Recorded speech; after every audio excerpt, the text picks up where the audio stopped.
შეასრულებს. როდიდან შევძლებთ ყველაზე დაცული დოკუმენტის აღებას და რა ფუნქციები ექნება ბარათს, ამაზე იუსტიციის მინისტრის მოადგილე გიორგი ვაშაძე თავად კიდევ ერთხელ ისაუბრებს. საღამო მშვიდობისა, ბატონო გიორგი. საღამო მშვიდობისა, მივესალმებით თქვენს სტუდიაში. კიდევ ერთხელ რომ განმარტოთ ახალი ბარათების აუცილებლობა და მისი უპირატესობა. ეს არის დოკუმენტი, რომელიც ფაქტობრივად საქართველოში შექმნის სრულად ახალი განვითარების ეტაპს. ეს არის დოკუმენტი, რომელიც რამოდენიმე წელიწადში ბოლომდე შეცვლის ჩვენ ყოველდღიურ ცხოვრებას და რასაც ეს არის დოკუმენტი, რომელიც გაამარტივებს ჩვენს ყოველდღიურ ცხოვრებას. ყველა ადამიანს შეიძლება აიღოს ID ბარათი, მინდა ხაზი გაუსვა, რომ ID ბარათის აღება არ არის სავალდებულო. უბრალოდ თუ სურვილი ექნება მოქალაქეს შეუძლია ძველი პირადობა ჩააბაროს და აიღოს უკვე ახალი ID ბარათი და რაც ყველაზე მთავარია, ID ბარათი ნელ-ნელა შეითავსებს სხვადასხვა ფუნქციებს. პირველ ეტაპზე სამოქალაქო რეესტრის სერვისები იქნება ონლაინ შესაძლებელი, იგივე ვთქვათ, მისამართის შეცვლა ან სხვადასხვა სერვისები, შემდეგ უკვე კომპანიის რეგისტრაცია, ვთქვათ, საჯარო რეესტრიდან, ასევე კერძო სექტორის ჩაერთვება ნელ-ნელა და ვფიქრობთ, რომ ყოველ თვეში, ორ თვეში ერთხელ რაღაც ახალი სერვისი გავუშვათ, რომ დაახლოებით რამდენი ფუნქცია იქნება თავიდან პირველ საწყის ეტაპზე შეთავსება? საწყის ეტაპზე იქნება 4-5 ფუნქცია ID ბარათში, მაგრამ ეს იქნება დოკუმენტის ელექტრონული ხელმოწერა, Word-ის, Excel-ის ფაილის და ასე შემდეგ, ეს იქნება email-ის ხელმოწერა, ეს იქნება მისამართის შეცვლა ონლაინში ასევე და რაც ყველაზე მთავარია, ნელ-ნელა უკვე ჩაერთვება სხვადასხვა სერვისები. რამდენად გაამარტივებს ეს ურთიერთობას, მოქალაქის ურთიერთობას დაუშვათ სახელმწიფოსთან ან რაღაც? ფაქტობრივად სახელმწიფო უწყებებში მოქალაქეს მისვლა აღარ მოუწევს მთელი რიგი სერვისების მისაღებად.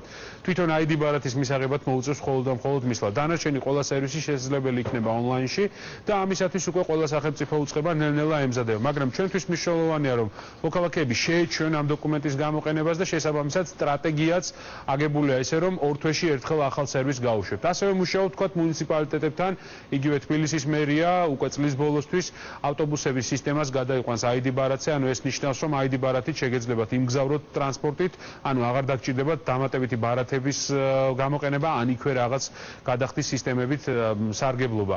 და რაც ყველაზე მთავარია, ორ შაბათს ვიწყებთ უკვე ამ პროექტს, რომელსაც 3 წლის მანძილზე ძალიან ინტენსიურად ემზადებოდა იუსტიციის სამინისტრო, სამოქალაქო რეესტრის სააგენტო და ჩვენ ვფიქრობთ, რომ თვითონ დაწყებად საკმაოდ საინტერესო იქნება, გვექნება მასობრივად განაცხადების ჩაბარების შესაძლებლობა, ასევე მოქალაქეებს, მომსვლელებს გავაცნობთ თქვათ ფუნქციებს, თუ რაში მდგომარეობს ID ბარათის ფუნქციები და რაც ყველაზე მნიშვნელოვანია, ასევე გვექნება საინტერესო საღამო და გვექნება მომავლის საქართველოს ფილმის პრეზენტაცია. ანუ ჩვენ გარკვეულწილად დღეს ვაჩვენებთ უკვე 2-3 წელიწადში, 4 წელიწადში თუ რა ფუნქციებს შეითავსებს ID ბარათი და როგორ იქნება, ასე ვთქვათ, საქართველოს მოქალაქის ყოველდღიური ცხოვრების პირობები. და ასევე 8 საათზე უკვე დაიწყება კონცერტი, სადაც ვეპატიჟებით ყველას, ნინო ქათამაძე იმღერებს ბათუმში მყოფი მოსახლეობისათვის და გვექნება ძალიან საინტერესო საღამო.